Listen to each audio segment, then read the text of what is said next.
Welcome back, children.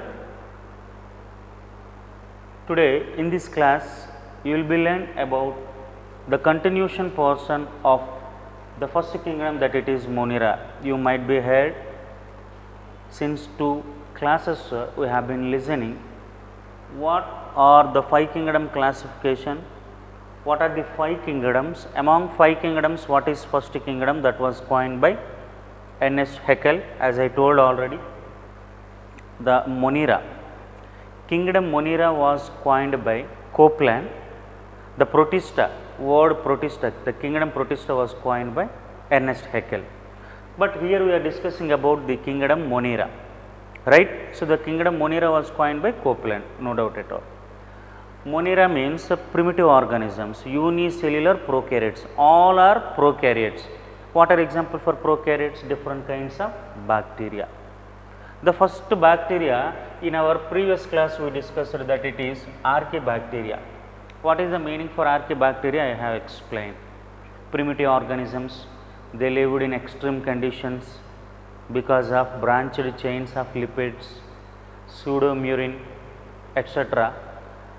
Consequences helped them to live in any kind of extreme environment. They might be produce methane, so that they called methanogenic bacteria, can live in animal rumen, cattle, and where the gobar gas, you might be heard about gobar gas in biogas plant, where the excreta from cattle was collected, there the bacteria, isn't it? So these are all one kind of bacteria that belongs to Archaebacteria, which are able to produce methane. Some of them can tolerate halophilus, some of them can tolerate more temperature up to 100 degrees like thermophilus, etc. things we discussed. In this class I would like to explain about eubacteria, right? Let me explain what are eubacteria.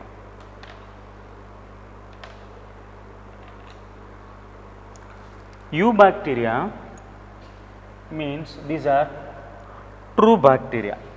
These are also called true. Why? Because the meaning for eu means true bacteria, right? Secondly, before discovery of this bacteria, Antony van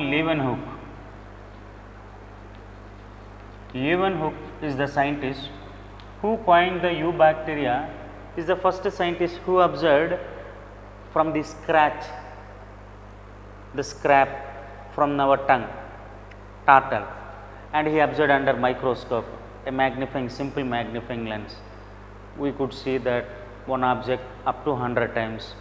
Then he observed some substances or some living things which are having movable condition, motile condition, but he was not sure that they are one kind of microorganism, but he named them as bell animalcules. They seems to be bell shaped and they appeared as motile, hence he named them as animalcules, right? And after that, Ehrenberg is the scientist who coined the term bacteria for the first time. So the term bacteria was coined by Ehrenberg for the first time, right? So eubacteria, why they are calling eubacteria means, I told in our previous class that the bacteria has some characteristic features. What are the characteristic features of a bacteria? This is the diagram that show a rod shaped bacteria. This is a rod shaped bacteria, and if you see the rod shaped bacteria, you will be find many structures around themselves which help them to motile as well to live in any kind of environment.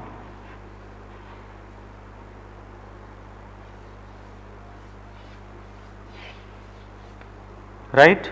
So here what we need to be understand that this is called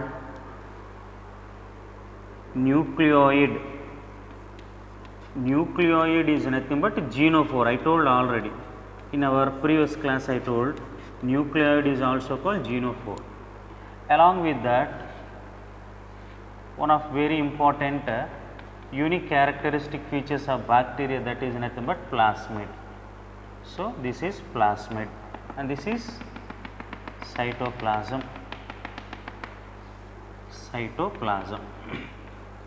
right, and around the bacteria cell around will be seen small slimy layer. This is called S layer, slime layer. We will discuss more details in the cell biology. And now what then this is cell wall, and this part we could say very importantly mesosome,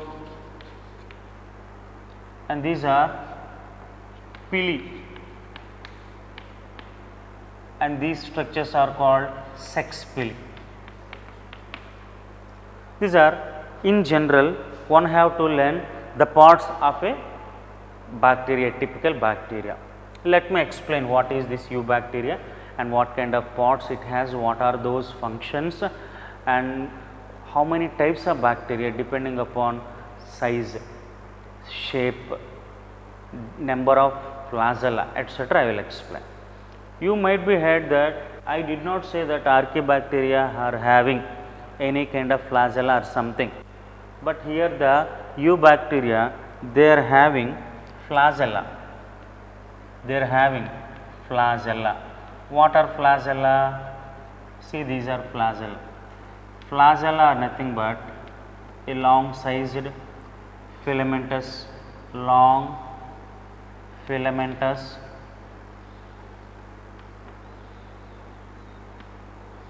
tube like or hair like structures are nothing but flagella, which helps in the motility, movement of the bacteria. So, flagella helps in the locomotion. You might be heard flagella cilia. Flagella cilia are two types of locomotory organs which would be seen in the lower organisms, right. So, this is eubacteria flagella.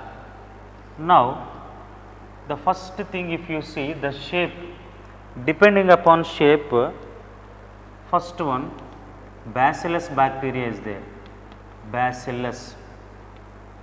Secondly, coccus. Thirdly, spirillum. Fourth one, vibrio. Right? So, what are these are all?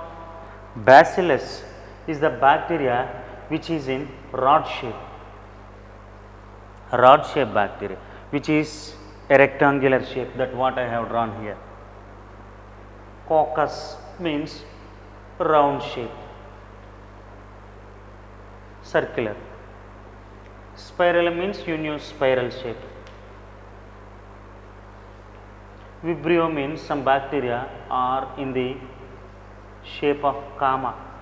So, the bacteria size, it could be like rod shape, round shape, spiral shape, comma shape, like in different they are in the position. But in sometimes some bacteria like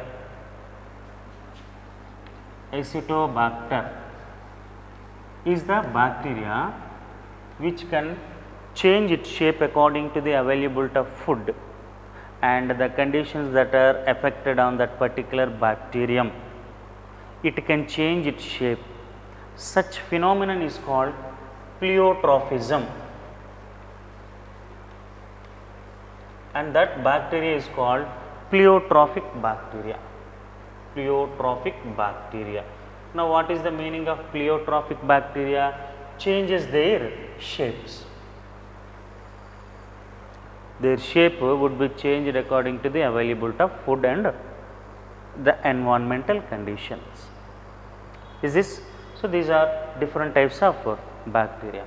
In sometimes, suppose two bacteria will together live. When we called it as Diplobacillus, two bacteria.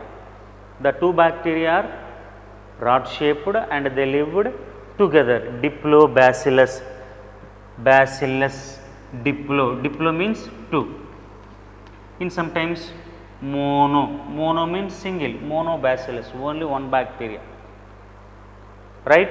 And in sometimes many will be like a chain. See, many will be like chain.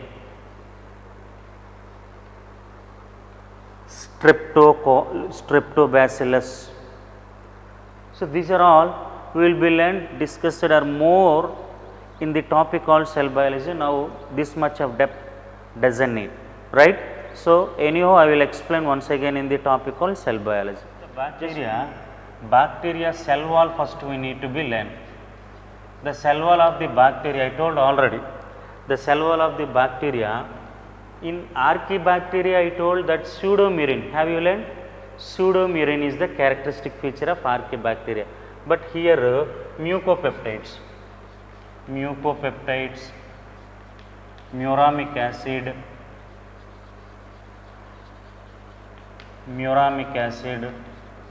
and peptidoglycans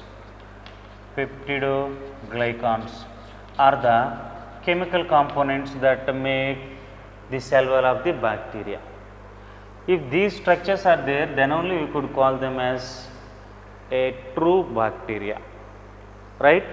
And around the cell wall, if you see the cell wall around, you will be seeing a toughest S layer. I told, have you seen it? So around itself there is something like capsule, S layer, like two more layers will be there around the what bacterial cell wall.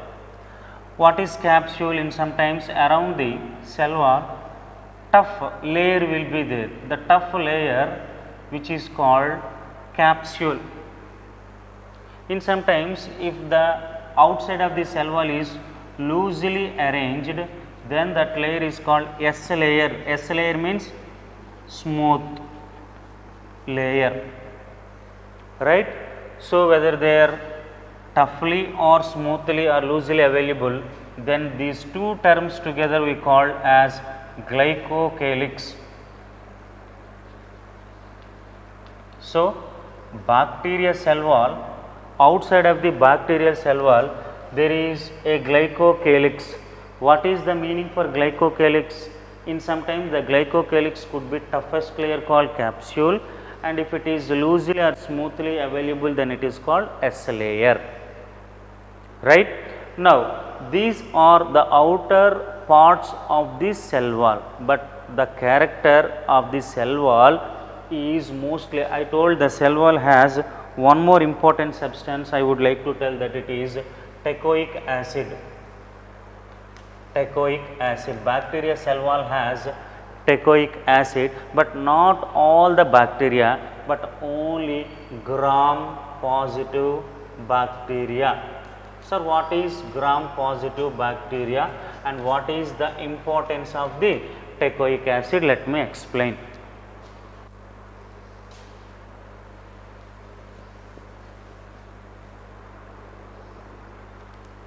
Christian Gram was the scientist. Christian Gram, he was the scientist who utilized or who was used one stain called crystal violet. Crystal violet is the dye, it's a stain, was used by whom? Christian Gram. On whom? The bacterial cell wall. The cell wall composition and the absorption capacity will make the bacteria to divide into two types. The bacteria which have teichoic acid has received or absorbed more stain and become dark, then they are called gram positive bacteria. If they doesn't absorb more, if the bacteria do not get more amount of stain, then such bacteria he named them as gram negative bacteria. Gram negative bacteria. Gram negative bacteria, best example we often tell that it is E. coli. E. coli we knew, Escherichia coli. Escherichia coli is very familiar and very useful bacteria nowadays, and it became a part of our life as it is staying in our digestive tract. It helps in many ways. So, that E. coli, and in genetic engineering, biotechnology rapidly, extensively, more usefully utilized bacteria is also E. coli.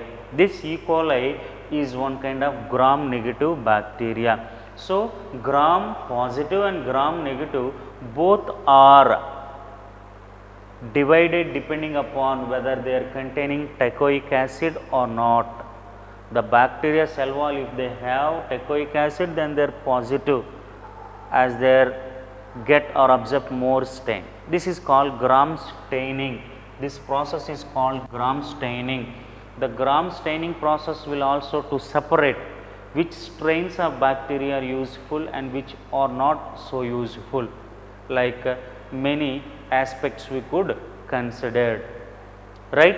This is about the cell wall as well, the outer layer called glycocalyx and staining process. Have you seen small tube-like extensions are there? The small tube-like structures which are helped in the attachment of the bacteria on rocks, especially where then lived in the watery bodies. Those structures we call, these are some more elongated tube-like extensions, tube-like extensions. These are useful for what I told, pili or fimbriae. They help in the stagnant, to be stagnant on rocks,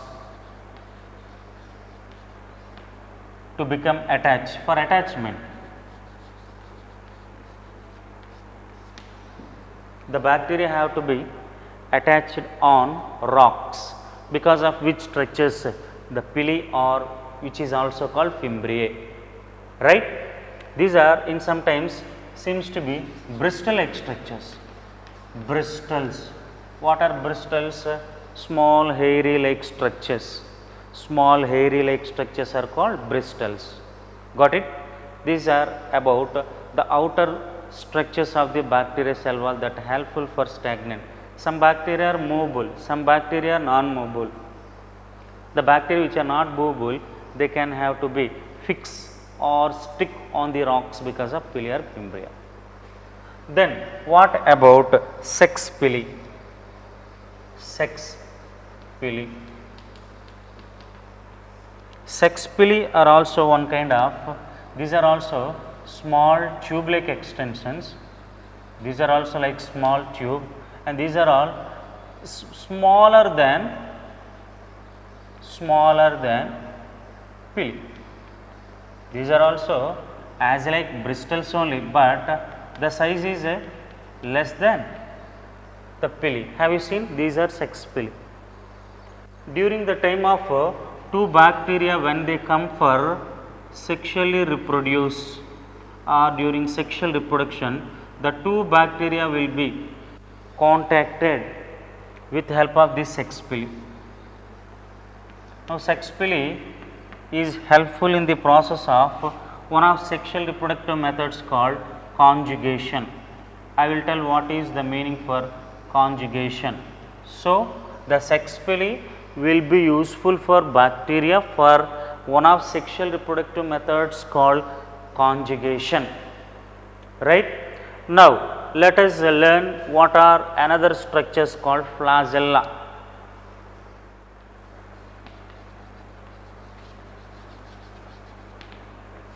Flagella.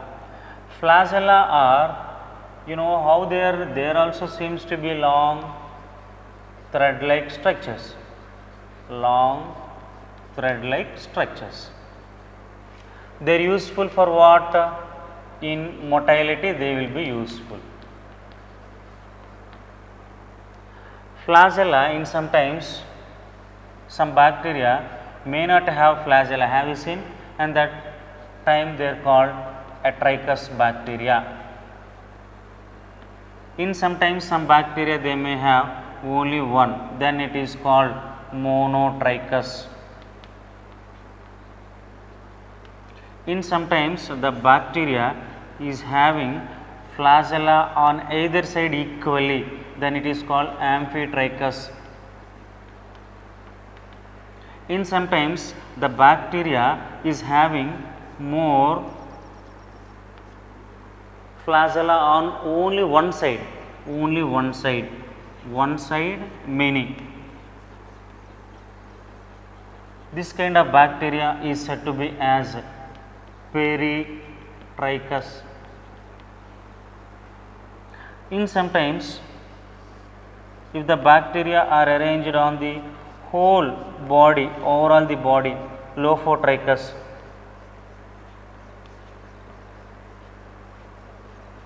So, depending upon the number of flagella, bacteria can also be divided into different categories: mono, amphi, lopho, peri, etc. trichous.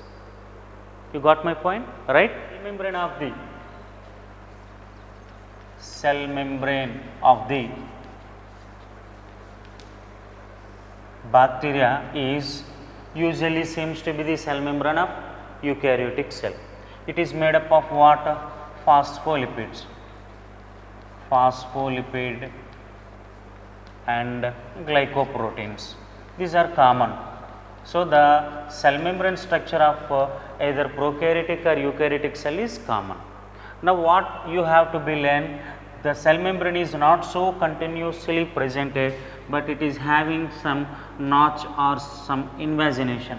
That invagination we called it as mesosome. Now, what is the meaning for mesosome? Mesosome is an invagination or notch or lobe of what? Plasma membrane. The plasma membrane, when it get an invagination which is called mesosome, it helps in many ways to the bacteria. It increases the surface area,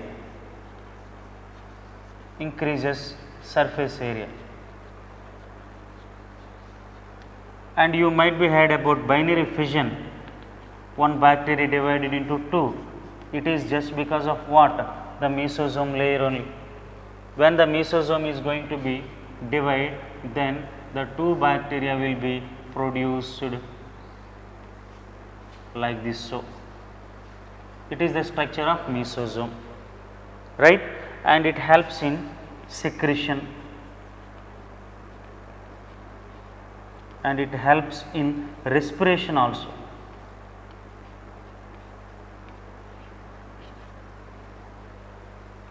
And genetic material also it helps in the transportation, also it helps. Have you seen the word respiration? Usually the respiration is usually possible by which cell organelle? Mitochondria.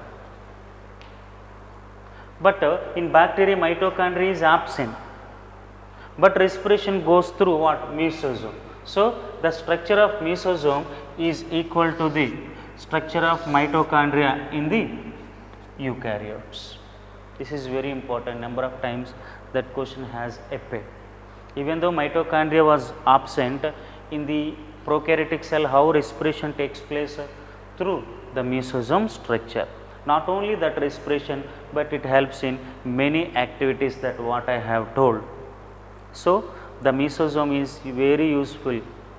The mesosome not always like in this way. It may be in vesicles or tubular or lamel, different types are there. More details we will discuss in upcoming classes, right? Now, then what? When you go to cytoplasm of the bacterial cell, have you seen? It contains only few things. What are the few things? It has 70S ribosomes, only 70S ribosomes. I told the one and only cell organelle. One and only cell organelle in the bacteria is nothing but what? 70S ribosomes. Ribosomes function is what? they help in the protein synthesis. We will discuss more regarding what are ribosomes, why it is called 70S, what is the difference between 70S and 80S, what are subunits, everything we will discuss in cell biology topic, right.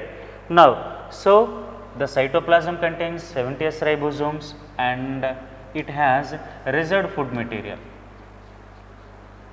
Reserved food material.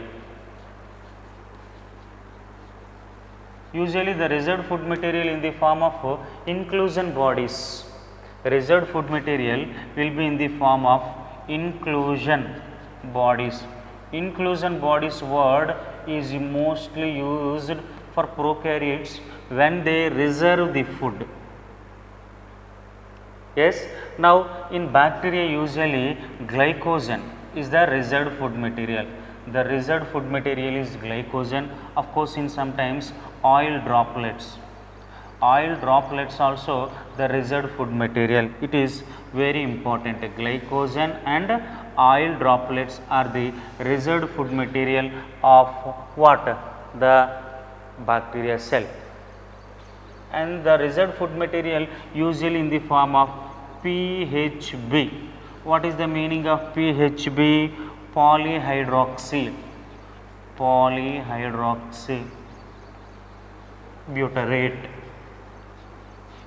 Butyrate is the form, the chemical form of the polyhydroxy butyrate. It is the chemical word that was stored in the form of storage. The reserved food material in the form of polyhydroxy butyrate. Is this, children, you are understanding? This is about the cytoplasm and what kind of reserved food material that a eubacteria has. Now, if you see the nucleoid or genophore is nothing but genophore or nucleoid. The genophore or nucleoid is nothing but it's a only one chromosome. Remember, this is only one chromosome. Only one chromosome will be presented in the bacteria. The one chromosome, and it is also called bacterial DNA. Bacterial DNA. Because of this bacterial DNA, we are calling this as a nucleoid. It's not actually nucleus, but it's nucleoid. Why? The genophore lack what? A nuclear membrane. I told in our previous class, it lack a nuclear membrane, so it is called naked DNA. The naked DNA or chromosome which is called what? A nucleoid, right. And the nucleoid or the genetic material that we see in the DNA is usually circular. Hence, the DNA is also called circular DNA, right. So, this is about genophore or the nucleoid or bacterial chromosome or bacterial DNA. Only one molecule will also be there, only one. Apart bacteria, that is nothing but plasmid. What is plasmid? It is extra genetic material. It is extra genetic material presented in the where? In the cytoplasm of the bacteria. Along with the nucleoid, the extragenetic material called plasmid is presented in the bacteria cell. This extragenetic material is a double stranded, and it is in circular, double stranded, circular structure, extragenetic material, and it has very important characteristic feature that it is self-replication, self-replicating. This structure is having self-replicating. Because of self-replicating, it is mostly utilized in a process called genetic engineering. We will be learn later about the how this plasmid is useful, engineering, right. This is about plasmid. almost all kind of structures we discussed regarding the bacteria, and it helps in many ways, friends as well foes of human beings. It causes different types of diseases. You might be heard what? Typhoid,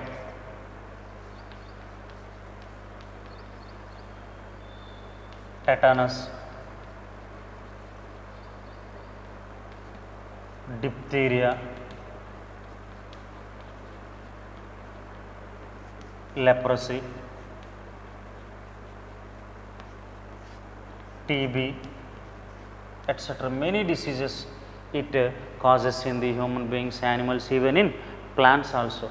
The same way, very economical important bacteria can also be seen. Just now I told E. coli is one more bacteria which helps in the genetic engineering works. The one more bacteria, lactobacillus bacteria. In curd preparation it is most extensively utilized, right? And Acetobacter,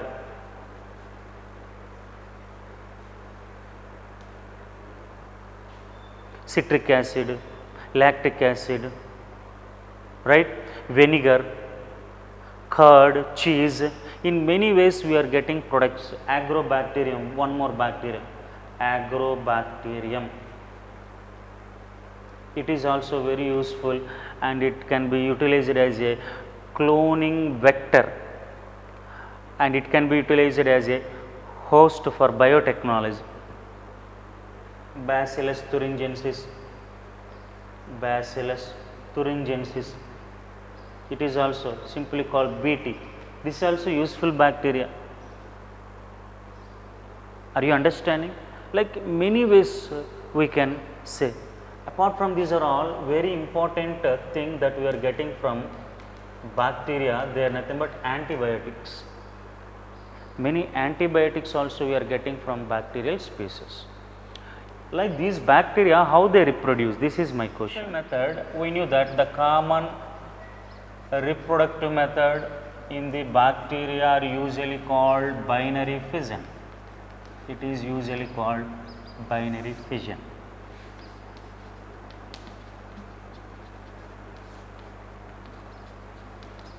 Right, and the second one is spores, spore formation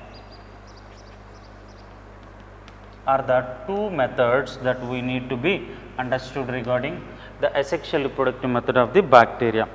And I just told that if it is bacteria and this one is called mesosome, as mesosome gradually deepens, then it forms a severe notch or lobe like structure.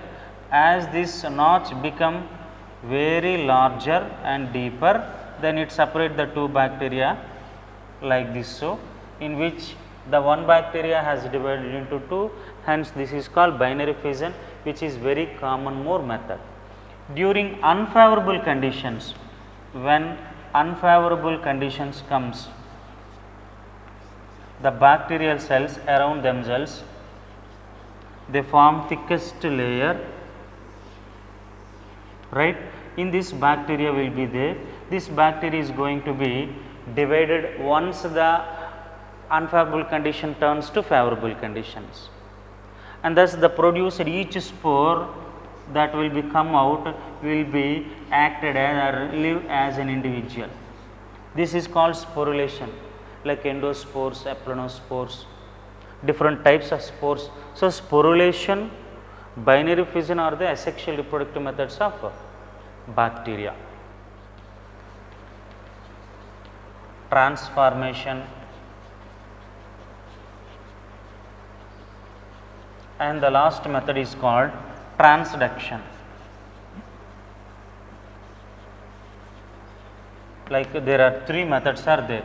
We will learn more details regarding the sexual reproductive methods, then nothing but conjugation, transformation, transduction in the upper coming classes. Just know the three terms, these are enough for these classes, right? Nutrition in the bacteria, this is very important. Nutrition in bacteria.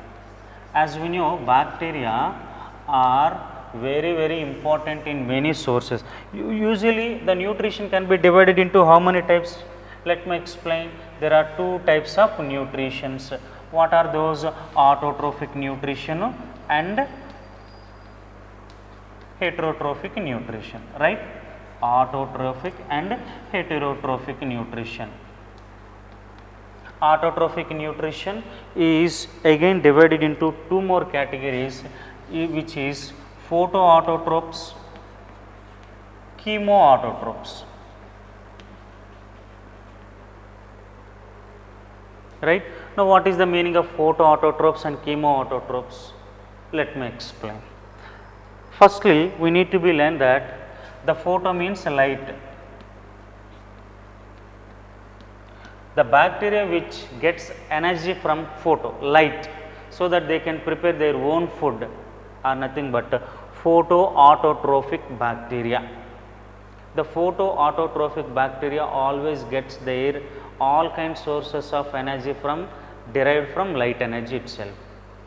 But when it is coming to the chemoautotrophs, they never do any kind of they never get any kind of energy from light, but from the chemicals. What are the examples? I will let you know. The photoautotrophs examples are very important. Remember, this will be covered in your examination every time.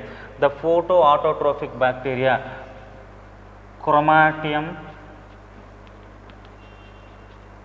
Chlorobium are the examples for what I told, photoautotrophic bacteria. Then chemoautotrophic bacteria, which they get energy sources from different chemicals, right?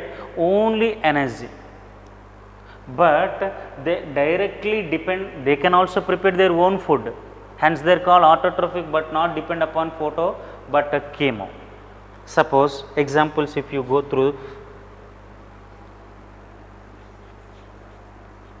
Rhodospirillum,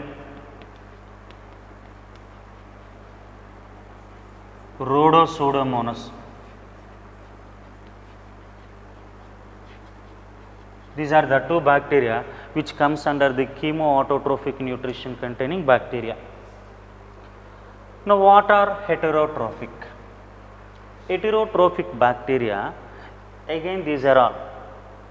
Heterotrophic bacteria is there purely get the energy source not from any of either light or some other chemicals. They derive energy, they depend upon other organisms. Suppose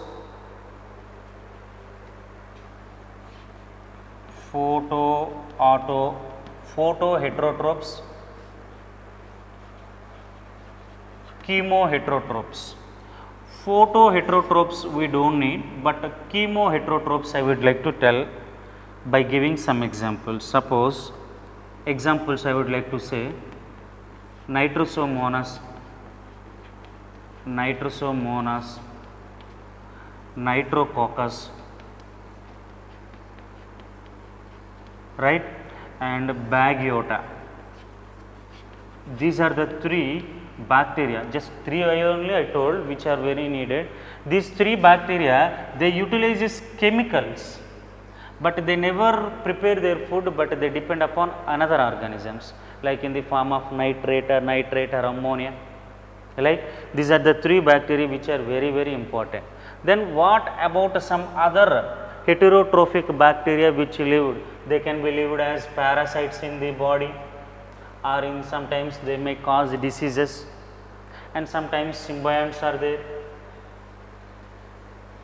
Symbiotic bacteria like Rhizobium, yes. So those are also one kind of bacteria only. So this is about how the nutrition is usually.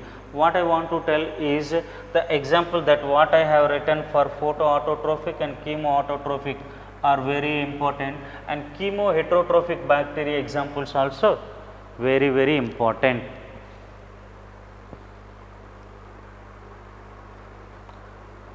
This is about the total description about the bacteria. What kind of bacteria it is? Eubacteria.